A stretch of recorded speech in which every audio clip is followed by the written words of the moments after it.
¿Por qué Michael Corleone tuvo que matar a su propio hermano? ¿Era realmente necesario? ¿Michael tenía otra opción? ¿Y si no lo hubiera hecho, qué habría pasado después? Estas preguntas persiguen a los fans de El Padrino desde hace décadas, porque ninguna tiene una respuesta cómoda. Matar a un enemigo es parte del juego. Matar a un traidor puede entenderse, pero matar a un hermano cruza un límite distinto. Y sin embargo, Michael lo hace. La mayoría de las personas cree que esa decisión nace en un beso en La Habana. Pero la verdadera clave está en otro lugar. En una conversación silenciosa, casi banal, en la casa del lago Tahoe, Michael ni siquiera habla, solo se sienta frente a Fredo. Y el silencio hace la pregunta que no necesita ser dicha. ¿Hay algo más que puedas decirme? A partir de ahí, la conversación deja de ser sobre una traición pasada y empieza a revelar algo mucho más inquietante. La pregunta entonces no es si Fredo merecía o no morir. La verdadera pregunta es esta.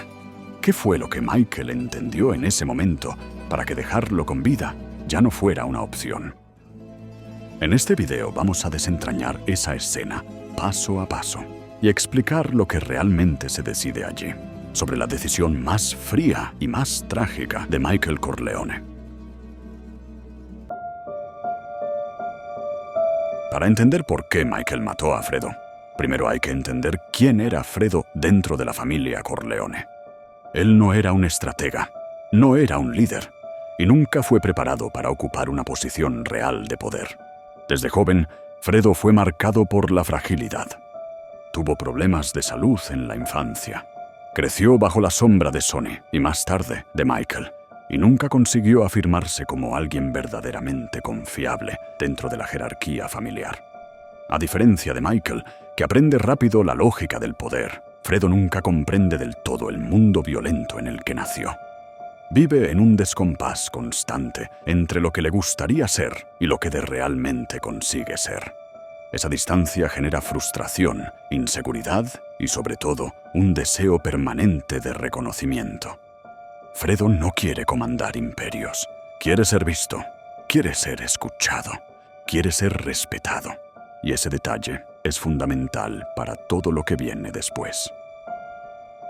El error más común al analizar a Fredo es tratarlo apenas como el hermano débil o el traidor ingenuo. El film construye algo mucho más peligroso. Fredo no actúa movido por ambición clásica, sino por carencia. Quiere probar que es capaz, que no es tonto, que no merece ser tratado como alguien de segunda línea.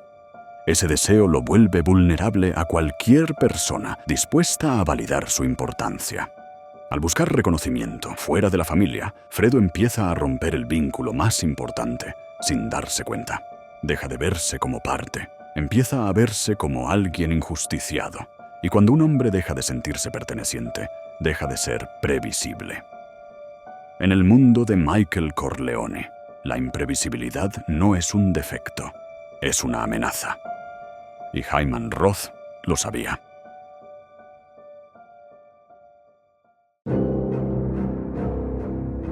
La traición de Fredo no nace como un plan consciente para derribar a Michael, y es justamente eso lo que la vuelve tan grave. Cuando Johnny Ola se acerca, le ofrece exactamente lo que Fredo siempre sintió que le faltaba: atención, validación y la promesa de algo solo de él. Cree en la narrativa de que Michael y Roth estarían involucrados en un gran acuerdo y que su ayuda apenas facilitaría las cosas. Al colaborar, Fredo no se ve como traidor, sino como participante. Por eso repite que no sabía que habría un atentado. Y dentro de su lógica, eso es verdad. El problema es que, para Michael, la intención importa menos que la consecuencia. Fredo abre puertas que no deberían haberse abierto. Incluso sin plena conciencia, se convierte en el eslabón que permite el ataque al propio hermano. El beso en La Habana suele verse como el momento de la condenación, pero es, en realidad, el momento de la confirmación. Michael no decide nada allí. De hecho, insiste en que Fredo vuelva y permanezca cerca. Michael necesita responder a una pregunta esencial. ¿Fredo es alguien que puede ser recuperado o continuará siendo un riesgo. Fredo no demuestra arrepentimiento estructurado. No entiende la dimensión de lo que hizo. Solo siente que fue dejado de lado. Y esa incomprensión prepara el terreno para la conversación definitiva.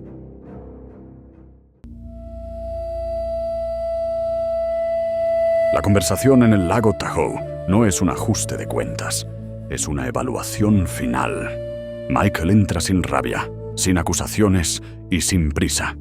Se sienta frente a Fredo como un don que analiza un problema que todavía podría, en teoría, tener solución. A partir de ahí, la conversación deja de girar en torno a la traición pasada y pasa a exponer algo mucho más grave. Fredo comienza a hablar de sí mismo, de cómo siempre fue ignorado, de cómo fue pasado por encima, de cómo nunca recibió respeto. No se presenta como culpable, se presenta como víctima. No demuestra arrepentimiento real, apenas frustración acumulada. Para Michael, ese es el punto de ruptura. Porque un hombre que se ve como injusticiado siempre cree tener razones para actuar solo. Michael hace una última pregunta, casi administrativa. ¿No hay nada más que puedas decirme sobre esta investigación? Y Fredo responde, casi sin pensar. El abogado Questat pertenece a Roth. Una información que había omitido hasta aquí, que había ocultado incluso después de ser confrontado. Allí, Michael entiende todo. Fredo no es solo débil, es resentido, inestable y selectivamente transparente. Eso no se corrige, eso no se controla. La frase que Michael pronuncia a continuación no es dicha en el calor de la emoción. Es dicha como una conclusión administrativa. Para mí ya no eres nada, Fredo. Fredo deja de ser un hermano y pasa a ser un problema sin solución. El detalle más revelador viene inmediatamente después. Afuera, Michael le dice a Neri: «No quiero que le pase nada mientras mi madre esté viva». Esa frase confirma todo. La sentencia ya fue dada en esta conversación. A partir de ese punto, Fredo ya está muerto en términos narrativos. Todo lo que sucede después no es elección, es consecuencia inevitable.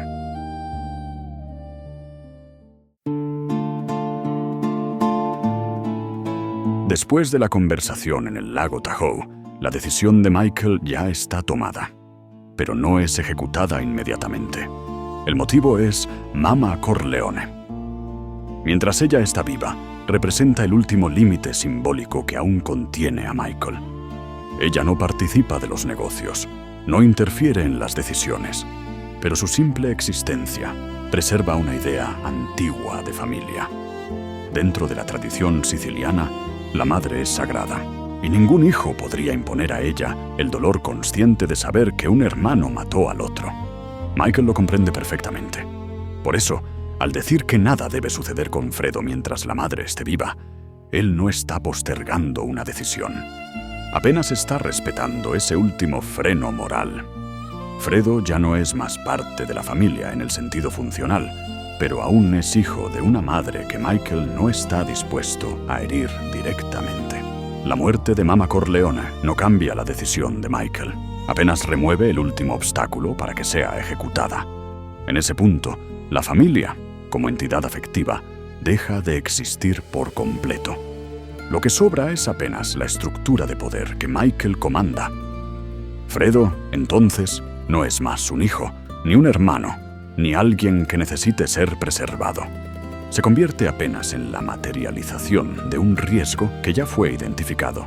Ese intervalo entre la decisión y la ejecución es lo que vuelve todo aún más perturbador.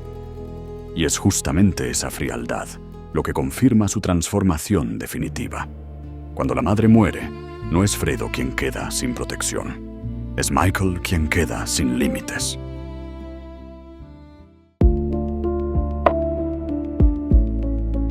La ejecución de Fredo es construida como un ritual silencioso. No hay confronto, no hay discusión, no hay última oportunidad. Fredo está en un bote pequeño, aislado, alejado del mundo que siempre intentó comprender y nunca consiguió. Mientras pesca, empieza a rezar la Ave María. Esa elección no es casual. Fredo no reza por justicia, ni por venganza, ni por coraje. Pide intercesión. Se dirige a la figura materna, buscando protección, acogimiento y misericordia. En el momento en que perdió la madre terrena, se vuelve hacia la madre celestial. Eso refuerza quien Fredo siempre fue, alguien que buscaba amparo, no confronto.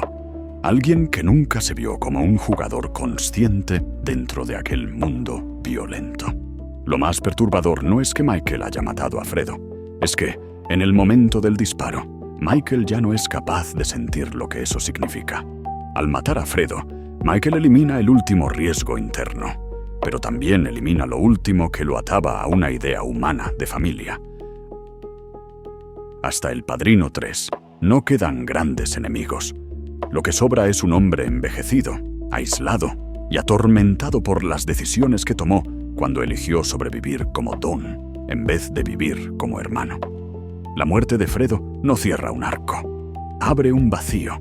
Es allí que el film deja claro que Michael venció todas las guerras externas, pero perdió la única que realmente importaba. A partir de ese punto, no existe redención posible. Apenas la consciencia tardía de que ciertas victorias cobran un precio irreversible. Y es por eso que la pregunta inicial continúa resonando décadas después. ¿Michael realmente necesitaba hacer esto? ¿Dentro de la lógica del poder que él construyó? Sí.